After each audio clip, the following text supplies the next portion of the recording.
From the peaks of the Andes to the vibrant streets of the Del Mar Loop, where bold spices, open flames, and centuries of tradition come together in every unforgettable bite. Today, we traveled to Brasas and the Del Mar Loop, where Chef Andrew guides us on a culinary journey through Peruvian cuisine. What's up, everyone?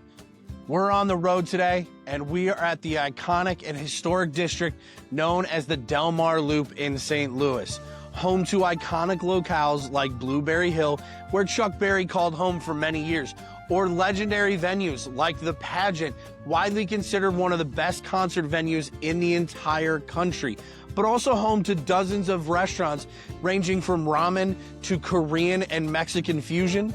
But today we've got something special. We've been invited out by Chef Andrew to his Peruvian restaurant, where we're gonna try Peruvian food, Peruvian cocktails, and we're also gonna check out his Peruvian lager that was brewed in conjunction with local favorite Perennial Brewing. So let's head inside, let's meet Chef Andrew, and let's see Brasas. As we enter the small and quaint dining room, we notice to our right a bar stocked with some of the best Peruvian liqueurs. The unforgettable smell of fresh roast chicken lingers in the air, and Peruvian art dons the walls. Chef Andrew highly recommends booking a reservation in advance before coming to the restaurant, as seating is limited.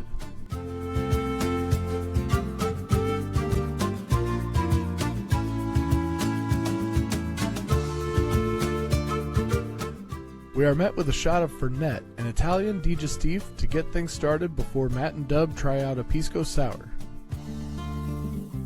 We found that Brasas truly is a hidden Peruvian gem right here in St. Louis. All of the dishes, cocktails, beers, and liqueurs were unique, familiar, yet different in such an exciting way. We can't wait to show you what we experienced. It's a woman-owned company, and it's like the best pisco we have. It's made with an egg white, lime juice, fresh squeezed lime juice, and homemade simple syrup sugar.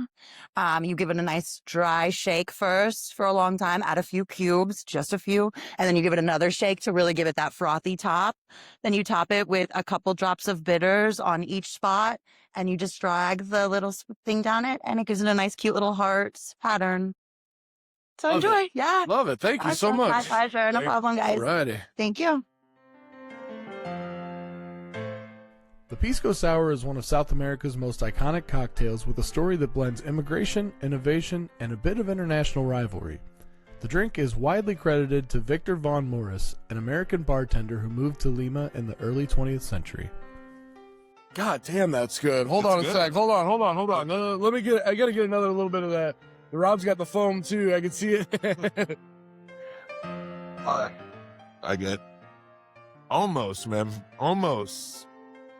Very vaguely. Remnants of like a margarita almost. Yeah. Like that acid margarita feel.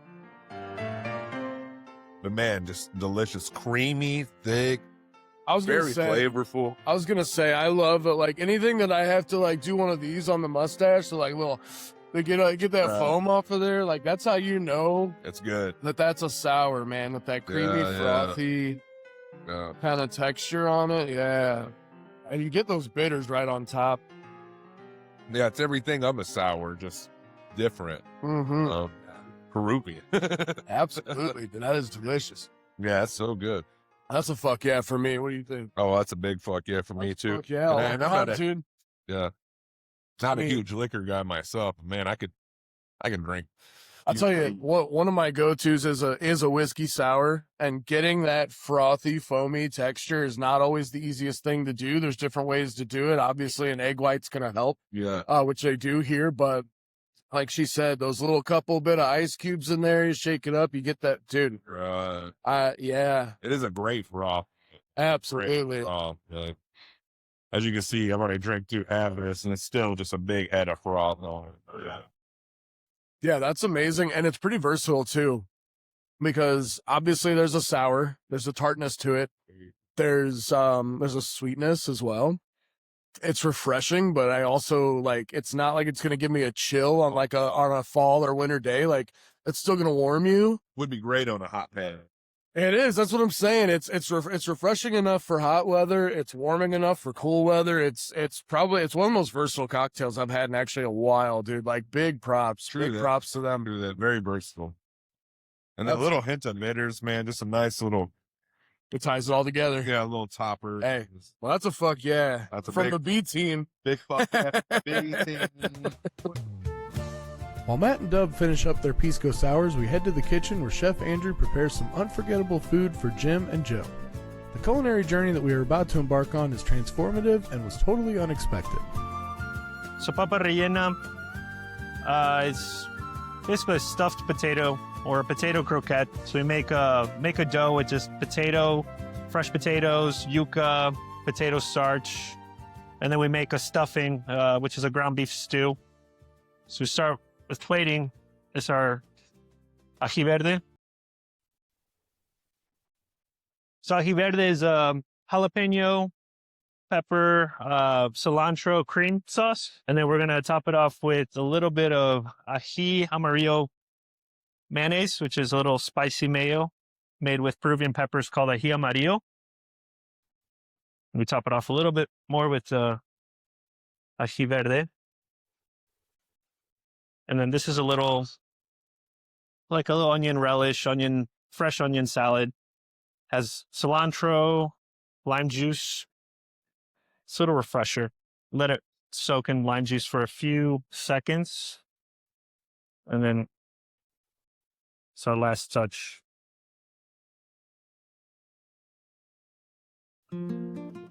That's it. Papa rellena. Papa rellena, Spanish for stuffed potato, is one of Peru's most beloved comfort foods, with roots that trace back to the aftermath of the War of the Pacific. During this time, Peruvian soldiers needed portable, filling meals that could last on long journeys. Today, papa rellena is a symbol of Peruvian ingenuity. Simple ingredients transformed into something rich, hearty, and deeply satisfying. So this is the anticucho. So anticuchos. So this is our street food. So traditionally they're hearts. So chicken hearts, beef hearts, gizzards. There's a little food cart in a lot of corners in Peru, in Lima, that will sell these. And really, this is how you attract people, just with the smells and the aromas of just the meat grilling. And this is a picanha steak. So it's the rump of the cow. So it's the upper sirloin or the top sirloin. So there's a nice fat cap on it. So it keeps it very moist, very flavorful.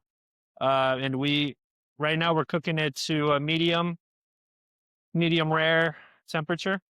And then we're basting it with this anticucho marinade. So it consists of a Peruvian dried pepper called panca, oregano, cumin, vinegar, and a little bit of oil. So very simple marinade. Some fresh herbs like rosemary as well. And so we're just brushing it, and just collecting all that smoky flavor. The skewers finishing up. One last base. Okay. And these are, we call rotisserie potatoes. So the potatoes are cooked with the chicken marinade and cooked in the rotisserie as well. So we cook, you just finish them off in a pot with the marinade after they're in the rotisserie. Wait till this is cool them down and then drop them in a fryer, a little bit of salt. almost. And then this is called anticucho. We always set So our it's a little snack. It's Our a first little goal was to appetizer. get It's our little these for street free. food I've been talking about. So bring this here. This is gonna add a That's last sweet potato. little touch of flavor to the potatoes. We keep a little pan of buttered choclo. So the same corn that we put in the ceviche. This gets tossed in a little bit of water and butter and salt. So this goes on the side of the dish like this. And then the last component is chimichurri. The chimichurri consists of cilantro, green onions, parsley, red onion, Fresno peppers, vinegar, oil. So it's a little refresher. Suck up on this plate. I mean, my friends, look at.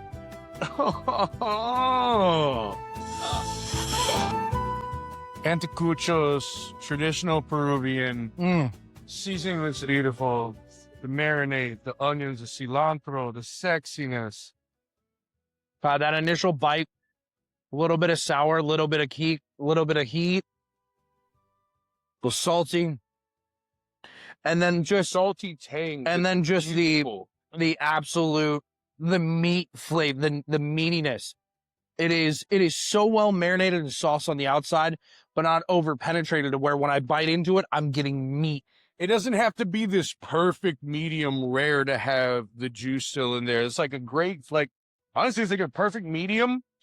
Put the juice from the marinade and the blood from the meat in the marinade. Like, you could taste it. Yeah. You feel it. It's just, dude. And then No, van a tomarle here we've got another potato. Peruvians big on their potatoes. Like the Irish. Right up your alley there, laddie. So well cooked on the outside, soft on the inside, sitting in those juices of the steak and the marinade. That's a perfect bite of potato for me. That right there is a perfect bite of potato. The tomato flavor from the sauce to not be a thick tomato-based sauce. The flavor profile it is delicious. It's roasty. You get a little bit of sweetness on there. The acidity is balanced beautifully. And letting the bottom of that potato sit in a little bit of beef fat that has dripped out, but then you're still getting that crispy skin all around. Yeah, it's the juices and the reduction, the water that's come out of the potato and everything. Like, I mean, that's amazing. At this point, you could hand any food to Chef Andrew and I would trust him with it. I mean, that is just... Okay. No, no, todavía no. My friends, this is a different experience. It really is. This is something you're not getting anywhere else. There's 101 Italian restaurants that are top-notch in St. Louis. As far as I know, there's only one Peruvian restaurant that is this good, let alone maybe even Peruvian restaurants in St. Louis. It's true. Most people think anticuchos are just grilled steak on a stick, but that's not the full story.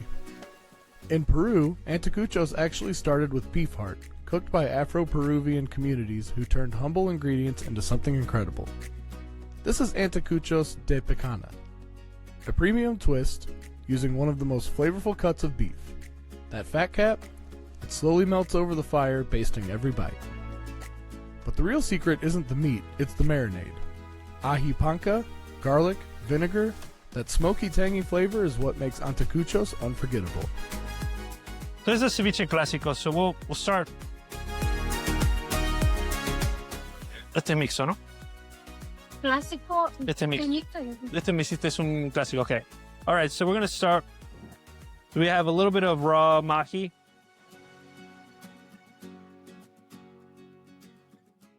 Sutai. We're going to break it up. I'm going to season it salt, pepper. A little mix here. Mix that in. We basically seasoning it. The lime is going to pretty much cut out all the salt, so it looks like I'm going heavy. But I want to make sure it's seasoned all the way through. All right, and we take fresh lime. So we have a little bit of fresh juice in here. And we just want to coat it. Just lightly coated, not too much. And notice the importance of an incredible kitchen staff. As Andrew, even in his own kitchen, has to have his kitchen staff point out where things are. This is the importance of an incredible kitchen staff. And at Brasas here, they clearly have a top-notch kitchen staff. Oh, yeah. Yeah. So we're going to go with a little bit of cilantro. I'm going to start mixing it with some ingredient. A little bit of onion. Then we add a little bit of this pepper. This is for the heat comes from. So we're going to put a little bit of, this is like a Fresno pepper. It's pretty spicy. It's a medium spice. This is a Peruvian popcorn. So and they look like with just little kernels, but they pop from the inside versus the outside. It's same family as a popcorn. So that goes in there, a little texture. And then this is Peruvian corn. This is the size of our corn that grows over there. So it looks like hominy. It's the size of a hominy, but it's a fresh corn. It's a little bit starchier than the corn that we have that grows here. So we're gonna add all this. It's all getting married together with the lime juice. And this is kind of our secret here. This is called a leche de tigre. So it's a little tiger's milk. So it's made up of clam juice, fresh lime juice, cilantro stems, peppers, celery, ginger, garlic. So this is all the flavor that will go into our ceviche.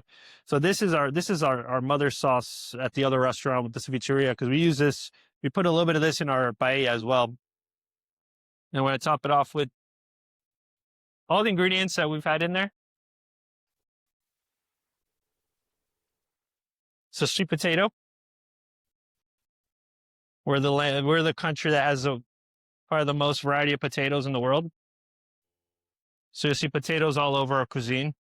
And how are these sweet potatoes prepped before being put in here? Are they baked, blanched? They're baked, yeah, for the most flavor. And then little sliver red onion. And you see they're very thin. All right, and a little more cilantro.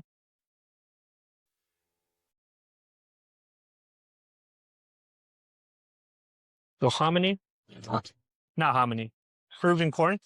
Everyone calls it hominy, but it is very similar to hominy in texture, but it's not. It's a little subtle in flavor versus hominy.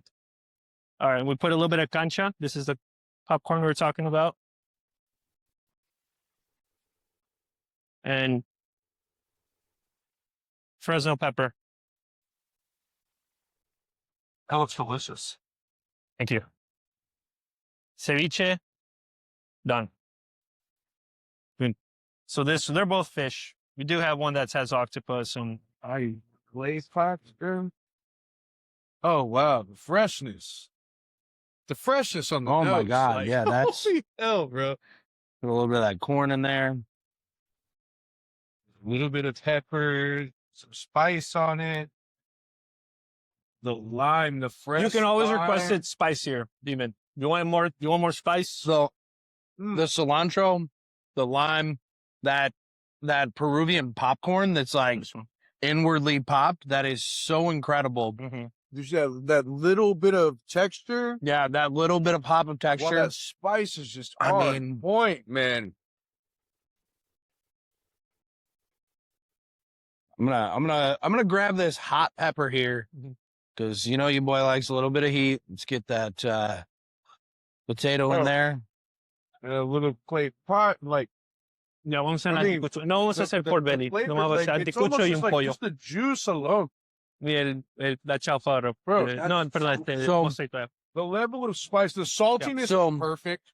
Especially in this one, where the sweetness Sí, lo pongo. of that potato, the heat of that red pepper, Una piernita, hermano. the softness of the fish, the salinity, the acidity Acidity. of that lime juice. I mean, and then the cilantro, just the kiss of It's cilantro. almost like you're used to lime adding flavor profile, and yes, it does, but it's almost like with beer when you add a tannin. Yeah, It's just like it is the aroma, the smell of the acidity complements the bite. It's not even so much the lime flavor itself. The acidity does so much work that it's just undeniable.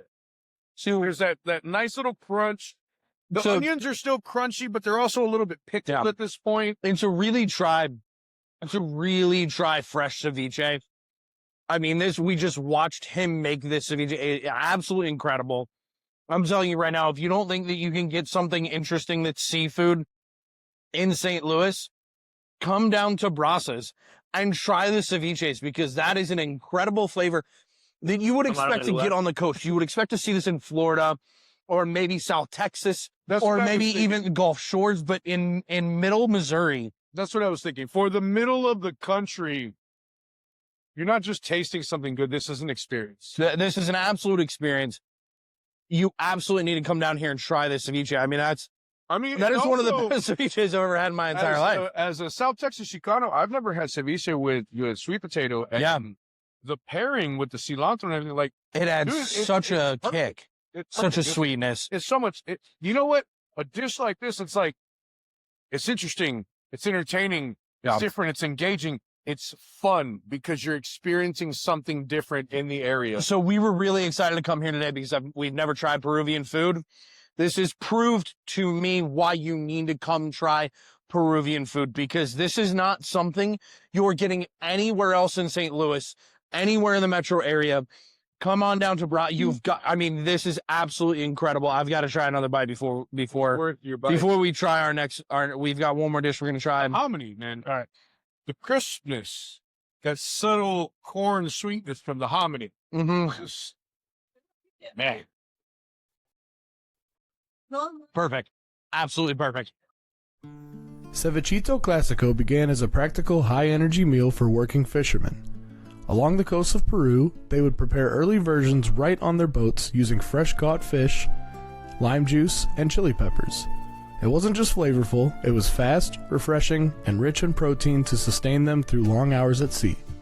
After sampling some of the most unforgettable dishes we have ever had, our culinary journey continues to International Tap House right down the street, where we get to the main event of today's show, the beer. In partnership with St. Louis's own perennial artisan ales, Brasas has brought Peruvian beer to St. Louis with the Huasca Peruvian Lager, and we are about to find out there was no better ending to our culinary journey. What's up, guys? We're here at ITAP, International Tap House on Del Mar, just down the street from Brasas. Andrew, thank you for bringing us over here. I understand this place has a little bit of a special place in your heart, a special place in the history of Brasas. Can you kind of tell us a little bit about that? It does. My love for beer, one, and then two, just coming here day after day in, day out of, working with the city, getting our permits, getting all the logistics down and to open this new restaurant. You started out, it was pop-ups like this location here before you had any kind of first mortar location. I was just a customer. I was coming in to grab a beer after my That's how you built a relationship with them. Yeah, and I met Ryan, amazing guy, has a ton of knowledge about beer. We got connected there. Asked, hey, our opening's being delayed. I'm waiting on a license in our liquor license, typical St. Louis City. Right. Like for the people that don't realize, like you could totally have all kinds of cool beverage and food establishments, but it's a lot of red tape. It's a lot of details. And before we but get that's into why it pays to have a relationship like you built with ITAP. And before we get into what we're diving into here, honestly, that kind of connects us in a special way that ITAP holds a special place in our history as well. That ITAP is like the first place in St. Louis that really introduced a wide swath of craft beer to St. Louis.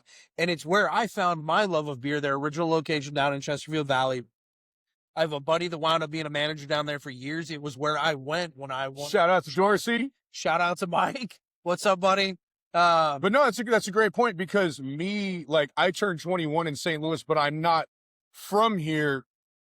I wasn't necessarily paying attention to the scene when I turned 21. Yeah. You've brought that up before, and I'm like, that's a really excellent point, that back then, it's not that we didn't have breweries. We had local craft breweries in St. Louis. Yeah. We didn't have the volume of tap house and craft beer support. I couldn't just run out to your local spot and just grab local craft beer. And really, it was the immersion of ITAP that does not have a kitchen, and none of their locations have a kitchen. Hence, you can bring in outside food. Yeah. That led to a lot of local restaurants having to start adding craft beer to their menus, because ITAP was pulling customers and getting them to drink at their establishments. And so for us, for our history and what we do here with One Beer at a Time, with Brews on the Road, with whatever we're doing, perfect. Yeah. It kind of brings us full circle. So one of the biggest reasons we came to see you, aside from your food, is we are a beer show. We're about beer. We're kind of about drinking. You partnered with Perennial. Correct. On a beer called Huasca. Yeah. My understanding, it's a Peruvian lager. So kind of walk me through, first of all, like, what is a Peruvian lager? What is this made with? and kind of how you partnered with Perennial, how that came about. You know, Seasoning is phenomenal, bro. thank you. Right? Yeah. So we came, it was initially, we were opening up our restaurant, 5 years old now. It's in St. Charles, Old Main Street. It's called Halea Bistro. So that was my first restaurant I opened, prior to Brasas. And we were, we had a full liquor license. We're sourcing, old school wines. We wanted craft beers, nothing but craft beers when we opened up. No shit. And then we wanted to have 1 or 2 imports and wanted them to be from Peru. And that's where it became a challenge. In the St. Louis area, there isn't a distributor that carries Peruvian beers. So That doesn't surprise me. You can't just get Peruvian beer shipped to you in the middle of America. I think if I opened something in East St. Louis, there might have been one distributor that In Illinois that has probably one of the popular Peruvian beers. But there's a few. I mean, you have Pilsen, which is a very, very light Pilsner. We have Cusqueña, which is like a golden ale, but I wouldn't say it's Peruvian. I mean, beer originates in Europe, Right. so But I the would. style, what is traditional common, the style of beer drinking in Peru? It's very light, very Yeah. crisp because man, because we're on the coast. Yeah, you want something that pairs well with spicy food. So you're not really going to get a lot of people drinking stouts or those heavy beers. We don't have like a very cold it's winter. not the common style. Yeah. And so you had mentioned this is made with an interesting grain that we're not used to beer being made with. It's made with quinoa. Correct. Yeah. So is that kind of like a traditional Peruvian thing? Is to make a beer with a quinoa? Is rice common? Yeah, the origin is in Peru, the quinoa. So I grew up drinking quinoa every day, with milk. Okay. It's basically like oatmeal and Oh, and wow. milk. Okay. I didn't But know that. we'd blend it up and it would sustain us all day. Like we wouldn't be hungry till Right. dinner No, time. I mean, Yeah. it makes sense. I didn't know that. I never heard that. Yeah. Yeah. So I love some quinoa. Quinoa- I've never thought of people brewing. That's amazing. quinoa and milk, and now Using quinoa. Yeah. yeah, I mean so I reached out to Perennials, one of the founders, Phil Wymore, and he he replied. I wasn't expecting to get a response. I'm like, hey, Oh, that's cool. So you guys didn't previously know each other. we met once at a Japanese festival, or we met through friends. And so I had his card, and I just reached out to him. I was like, hey, I'm looking to collab on a beer. We can't source anything Peruvian. We'd like to talk. He came out to Halea, and then it's like, hey, let's bring it down to the brewery. Let's talk. And so then we started the conversation. The process was, let's think of a name. Let's think of a label. And then a style of beer. And I wanted something exactly like this, what we're having, a lager. Crisp, clean. Yeah. There were a few variations in the recipe. I think it was even too quinoa heavy at the beginning. Okay. And then they dialed it down. And that was the brewers, they did an incredible job. It's balanced really well, man, because I think my favorite part, it's light, it's crisp, it's super clean. It's got a great color. It's not perfectly translucent. It's not like a super light lager, but I think one of my favorite things is the little subtle malt flavor that I get on this beer. As light as it is, that little malt on the back end really complements the food, the pairing experience. Yeah. Yeah. Yes. Pairs very well. So what does Waska mean? Okay, so Waska, so I was shooting a few names to Phil, like, hey, what's this name? And then Waska is a slang term for being drunk, like being wasted. Nice. So it's not actually, it's an informal word. So obviously, like, it would be, Spanglish. yeah, it's like, he's Waska. It's like, oh, he's so Waska. Like so Phil's been to Peru. He messaged me saying, I've had every beer in Peru. And he's like, I love the name Waska. I was like, I do too. I mean, I had a few ones, but that was my favorite one. So we agreed on that one. Yeah. The label came from an old sweater that my mom brought back to me from Cusco one year. Oh, that's fire, bro. And then, That's so awesome. Hell yeah, dude. and then I shot a picture of that. Designer Chris did an incredible job with the label, and I mean, Yeah, man. and then we even added Brasas to the logo even before we opened Brasas. So Brasas was a concept, a concept I created during the pandemic. I was working I was consulting at a restaurant just down here in Forsyth called Original J's, and that's kind of how I was put on the map a little bit with the rotisserie chickens, because I was cooking these in the back parking lot on a wood fire. Hell yeah. And only 10 chickens a day. So we'd sell out. You know, we'd put them online for an hour, they'd be gone. That's how you I build it, do, man. and that also feels St. Louis and Midwest and beautiful. Southern with the barbecue. How like we do barbecue like we're Right in doing the this bag. steak ribs. The best spots. Once Hey, it's man. gone, it's When it gone. runs out, it runs out. Sorry. Well, and that's one of those things that a lot of people don't understand. If you're not from the Midwest or South and you're not familiar with barbecue, and they don't understand how that works, it takes you how long to cook a chicken. So I can only cook so many ribs, so many chickens, so many briskets. When it's gone, it's gone. But that's not artificial shortages. That's real shortages. I only have so much space. I only have so much time.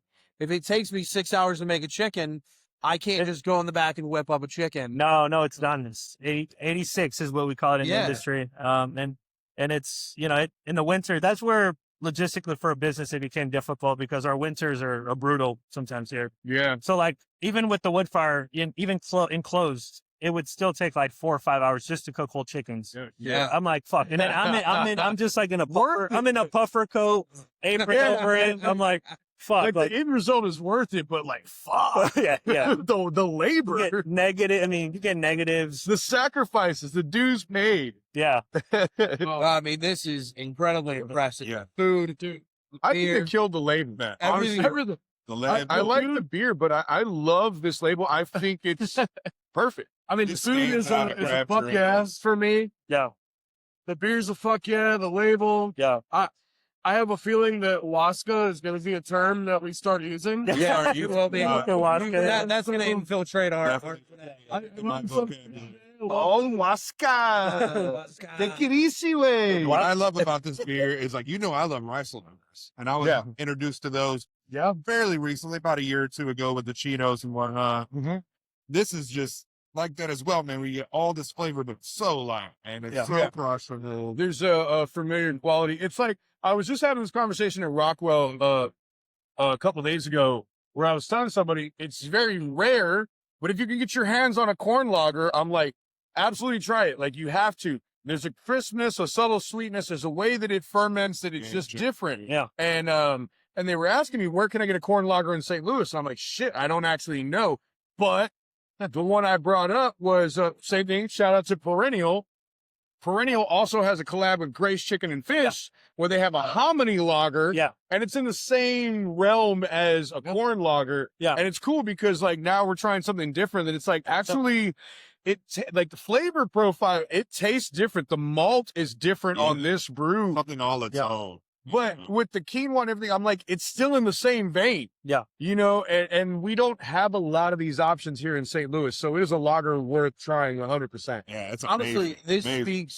this speaks volumes to the character of Perennial. Yeah. We're fans of Perennial, but their willingness to jump in.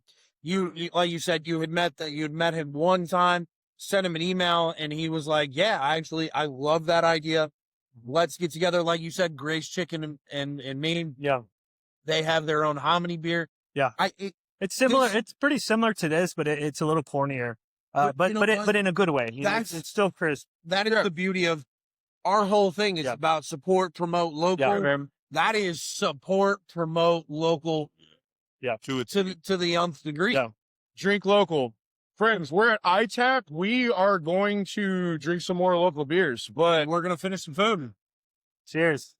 Andrew, again, thank you so for much. bringing us to ITAP. Thank you for bringing us out to Brasas. We've had a phenomenal time. It's been an incredible experience. Your restaurant is incredible. Please, guys, come check it out. It is a small restaurant, only 6-8 tables. Yeah. Reservations encouraged. Make your reservations. Please come check out Brasas. Make your arrangements today, not tomorrow. Not tomorrow. Today. Run, don't walk. do it right now. Run. Salud. Amazing. Salud.